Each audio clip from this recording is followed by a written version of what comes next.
Happy Thanksgiving! Christopher Columbus was a terrorist, and hello, my name's your mother, this is my YouTube channel, and today we're reviewing every single Beyoncé album ever. Why am I doing this? Because why not? And if you're wondering what qualifications I have to review Beyoncé's music, then you clearly don't understand what it is I do here. What I do on this channel is give my unprofessional, unqualified, unsolicited opinion on things no one asked me to talk about. And with that, let's get this started. You were incredible. Thank you so much. I want to go to Disney World. Beginning with her debut album, Dangerously in Love, the biggest track being Crazy in Love, featuring that rapper guy. This is one of Beyoncé's most recognizable songs next to Single Ladies, and it's filled with iconic shots. My personal favorite being Beyoncé and 5 of her homegirls twerking in a random alley in the middle of the day. I also love looking at old Beyoncé music videos because even though Beyoncé's always been well off, she hasn't always had good wigs, or even okay wigs. For example, this dead raccoon she ran over and dyed honey blonde, then stuffed under a hat. It works as long as you don't stare at it for too long, but once you do, you'll notice the wig looks like a bundle of corn husks.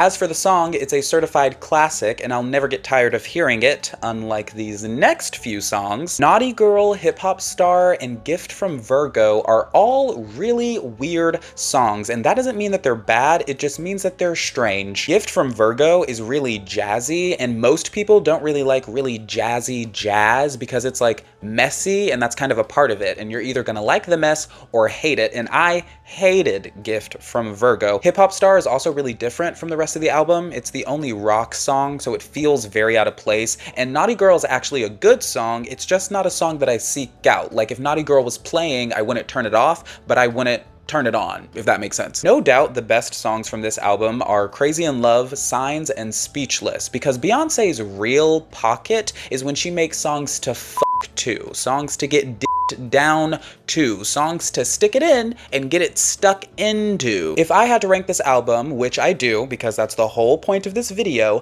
I would rank Dangerously in Love at I don't know. It's a hard one because you can't. Dangerously in Love is like, it started it all. It's the debut. But there are stinkers. There are certified clunkers on this album. So I would put Dangerously in Love. Out of 9, I would put Dangerously in Love at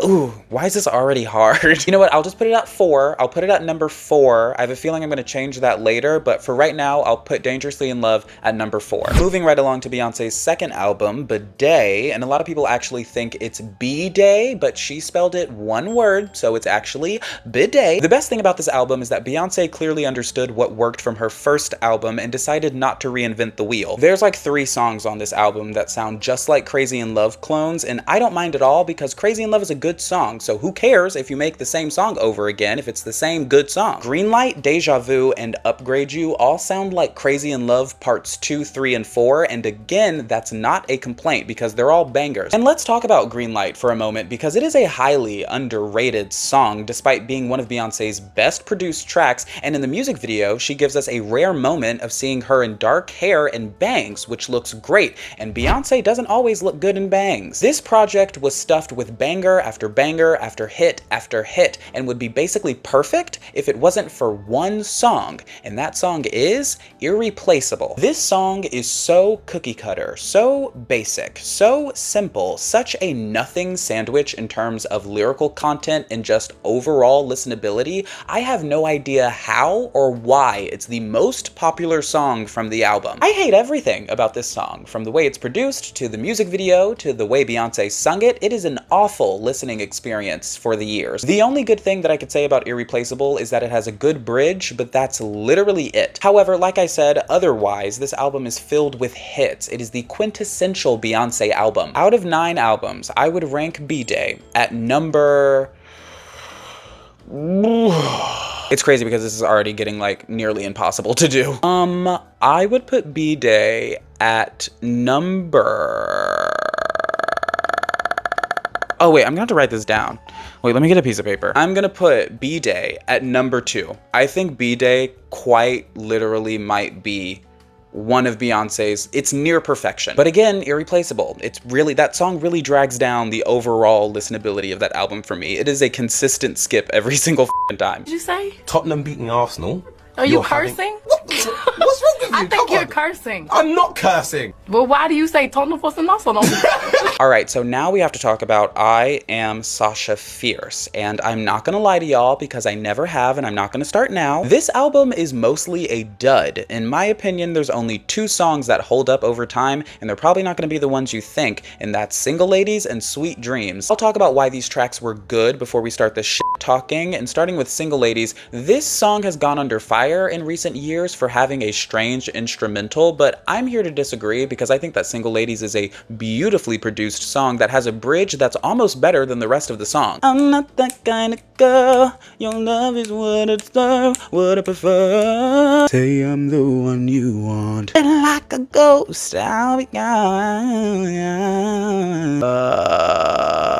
Oh, single lady, oh, single lady, oh, single lady. And bitches aren't making bridges anymore. When you listen to songs nowadays, it's just one long song. There's no peaks, there's no valleys. Bring back bridges. The other good song is Sweet Dreams, and for no particular reason, I just like it. And the music video came out during that time on YouTube where anything that was even slightly artistic was the Illuminati. And I used to stay up for hours watching deep dives specifically on the Sweet Dreams music video and how Beyoncé was trying to eat me somehow through the computer screen. Anyway, you just had to be there to experience the legitimate fear that a lot of us kids had growing up knowing that Beyoncé, who was the leader of a baby-eating cult, as we all know, was just out there in the free world able to eat any one of us whenever she wanted. Yeah, YouTube used to be a place. Basically what I'm saying is that the only reason I liked this album as a child is because I was a bad kid and I thought that listening to it would possess me or something, and after finding out that that's not quite how Satanism works, I can only listen to 2 of the songs from the album. The rest of the tracks are just really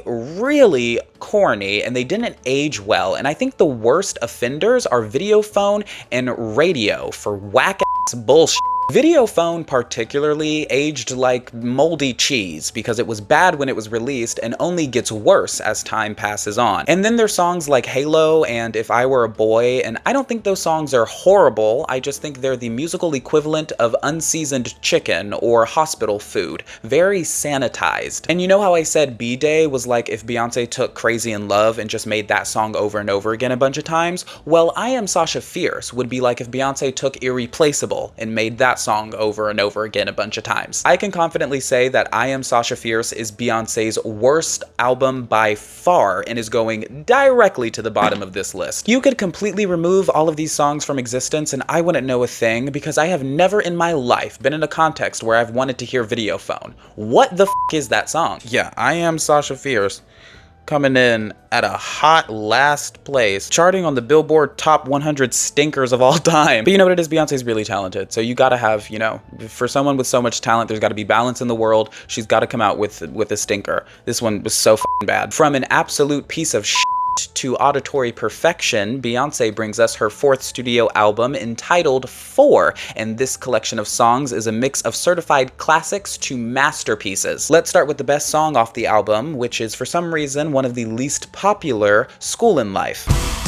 What I like about Beyoncé is what she does with her voice, and on Schoolin' Life she does a very few simple harmonies that scratch my brain just right, and this song actually reminds me of a faster version of I Care, which is another banger from this album because this album is amazing. I Care is one of those songs that you can listen to at any time of day, at any time of the year, and it will take you to that place. I Care is one of those songs that you put on when you're about to cry, but you want to take it all the way there. You put on I Care and bawl your eyes out, mama. There's so many good songs on this album, it's crazy, and what makes it even more wild is that this album is one of Beyoncé's least successful. All of the songs from this album, a lot of them her best songs, are her least known and least streamed. It's wild. I think the explanation is perfectly clear when you look at the album she released before this, which was mostly a piece of shit. A handful of Beyoncé's most popular songs ever were on that shit-ass album, so to most of the world, she's known as the I Am Sasha Fierce lady. Beyoncé is still to this day known for songs like Halo and If I Were a Boy, and 4 was very different sonically from the garbage that she put out with I Am Sasha Fierce. 4 is very R&B and very soulful, which are both code words for black, and Beyoncé had just spent the entire I Am Sasha Fierce album sanitizing her image and making herself look basic as hell. The hard turn to an album with a point of view and actual good songs was probably pretty jarring to all of the people that liked the corny bullshit she had just released. The reason more people didn't and don't support the songs from this album is probably because they're good, and good music will always be more divisive than marketable bullshit, which is all that I Am Sasha Fierce was. It was an album that was made to be sold, which sounds stupid. It sounds stupid because aren't all albums made to be sold?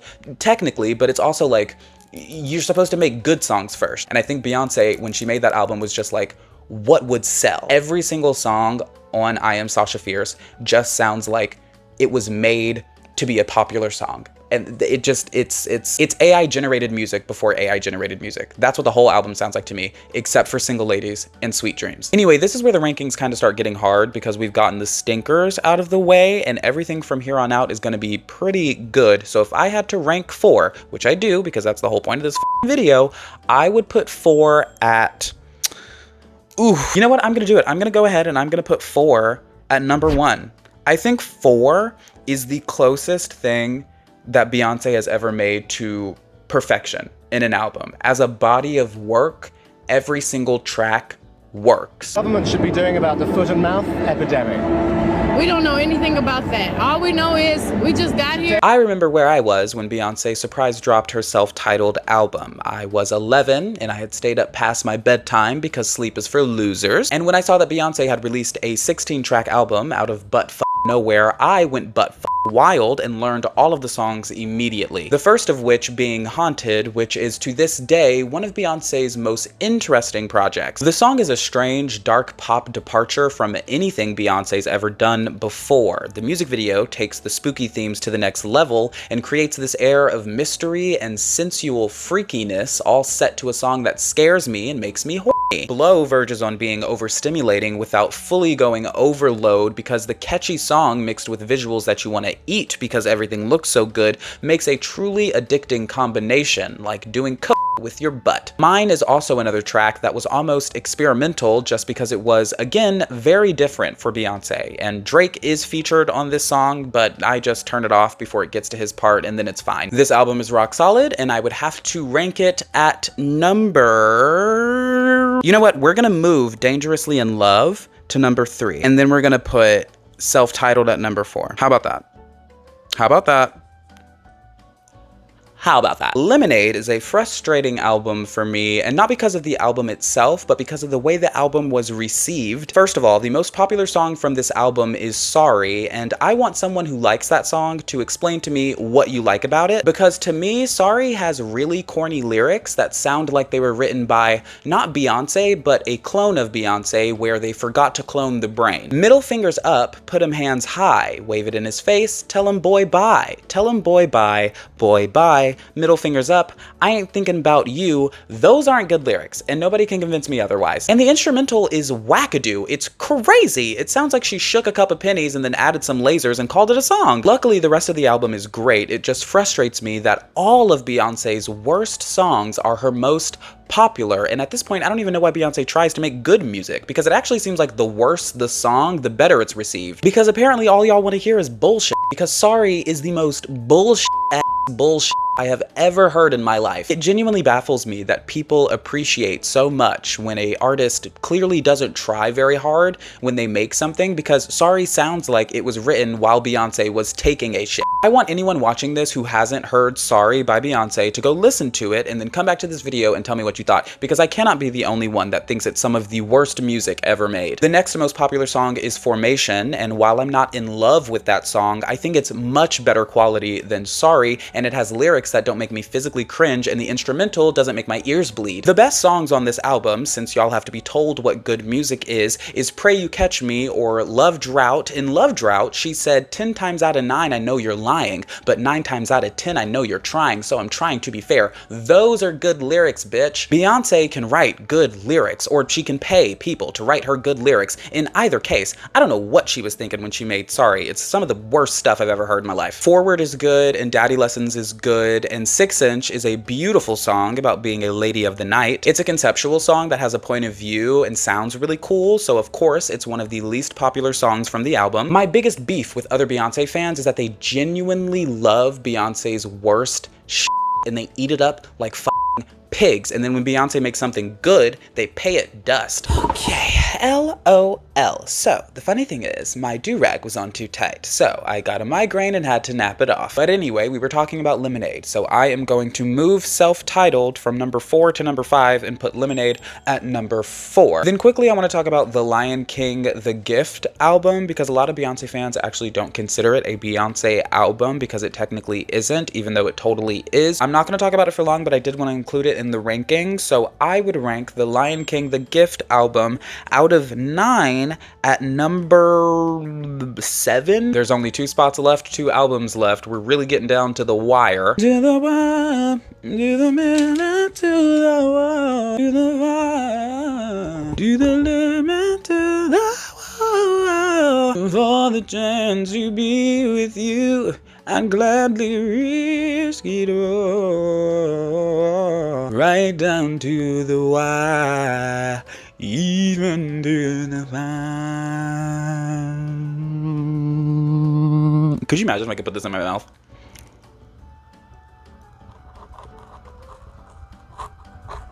Renaissance, I'm gonna go ahead and tell you, is very special to me because it was released while I was homeless and living in my car. And if you've ever been homeless or lived in your car, then you know there's a lot of free time. There's a lot of time you spend just waiting around, waiting for other people to do things. So while I was in the summer sitting in my car roasting like I was a plant in a greenhouse, Beyonce gave me something to listen to and something to fill my days with. Oh God, can you move along?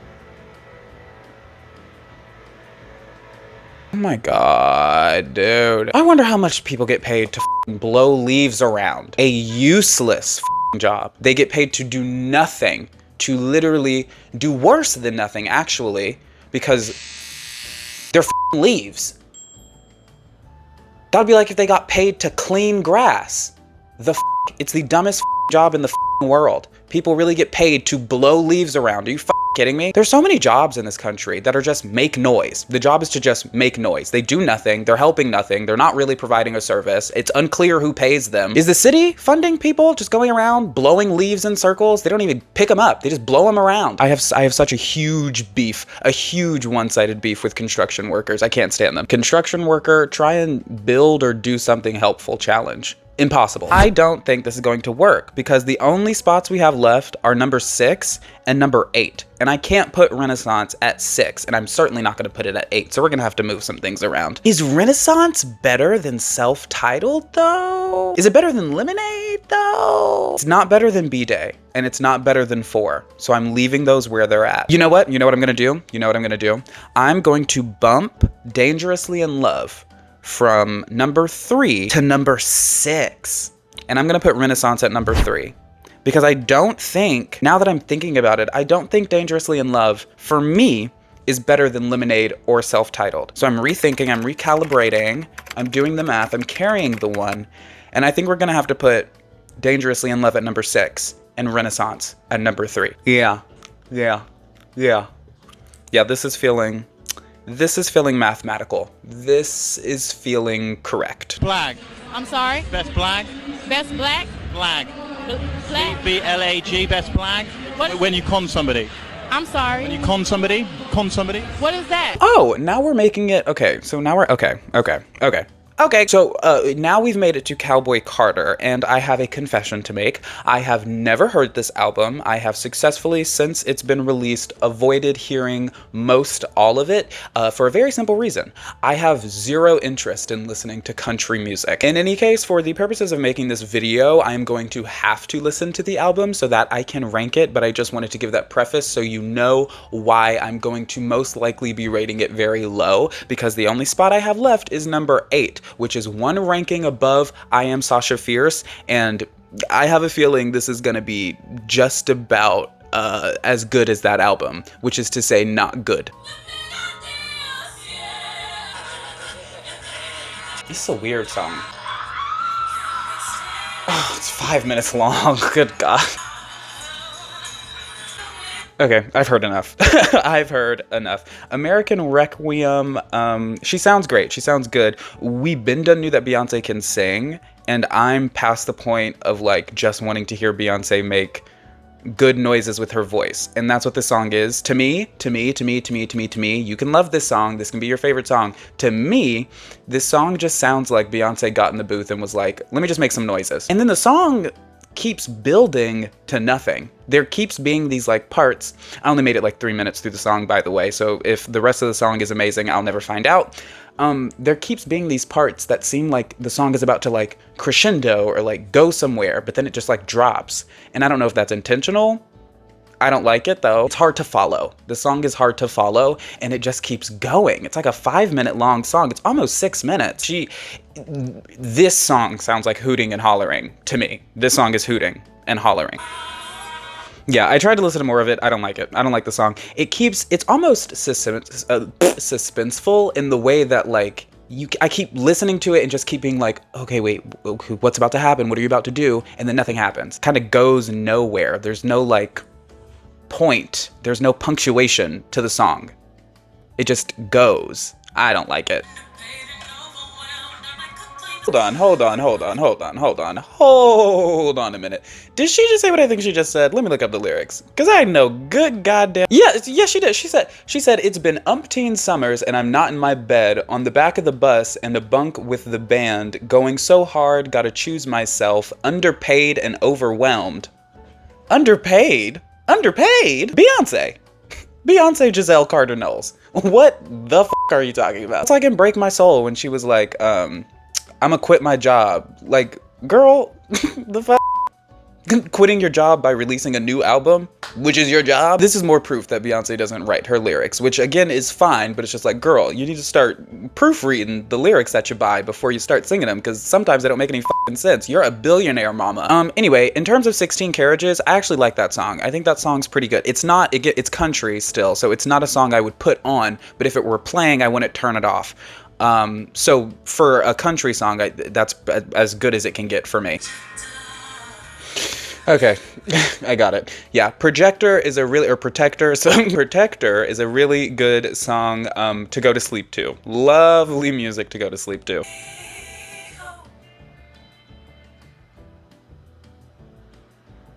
Oh, okay. I liked that one. Okay, so my favorite track so far has been My Rose, and I didn't know that it was like an interlude, and I thought it was gonna turn into a full song, and then it didn't, so that sucks. I can't. So it's all of the worst things about country. It's not even like, it is, and it's not, how can it, like, this is what, it's as advertised. She said it was a country album, and it's very country. I hate it. Texas Hold'em is it's just like, God. I think this album is the country version of I Am Sasha Fierce for me. All of the songs are very exactly cookie cutter country, and the ones that aren't are just like confusing so far. Like American Requiem was a wild song. What's crazy is just how unaffected I am by every single one of these tracks. Even the best one, which was My Rose, I think, that interlude, even that one, I was just like, oh, this is kind of good. The rest of it, I'm completely unaffected. It's just not even, it's all hitting my ears as just like a white noise of just nothing. It's country. That's all I can say. It's country. It's definitely country music, and this is definitely a country album. Okay, just listen to Daughter, and Daughter is great. Daughter is a great song. So far, the best song on the album, my favorite song on the album, and also the most non-country song, I would say, on the album that I listened to so far. Daughter almost sounds like Spanish.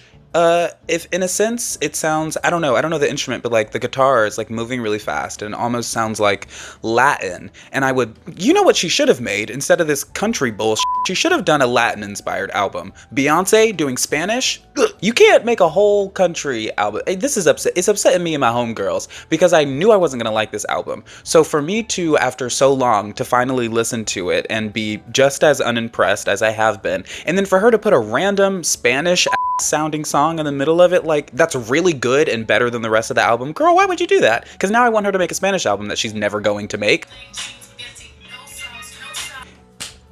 No. She has a song called Spaghetti that's about just as dumb as you could imagine. No. Okay, I've heard enough. The second half of the album is much better than the first half. The first half for me is terrible. The second half is less terrible and has one good song. So all in all, I would have to put Cowboy Carter at number 8. I feel comfortable ranking Cowboy Carter as the second to worst album that Beyonce's ever made, which when you look at all the other ones and the fact that they all still have hits, even Beyonce's worst album, I Am Sasha Fierce, still has 2 amazing songs on it, which is more than a lot of other artists can say. Well, this has been fun. I survived an attack from my own do-rag, and we ranked every single Beyonce album ever. I've been your mother. This has been my YouTube channel, and yeah, that's it. Okay, goodbye. Oh, that was awful. That was awful. Hashtag never forget. More like hashtag cease to remember. Is that what I wrote? Because that doesn't make any sense. Glad I said it a bunch of times, but it doesn't make any sense. Huh?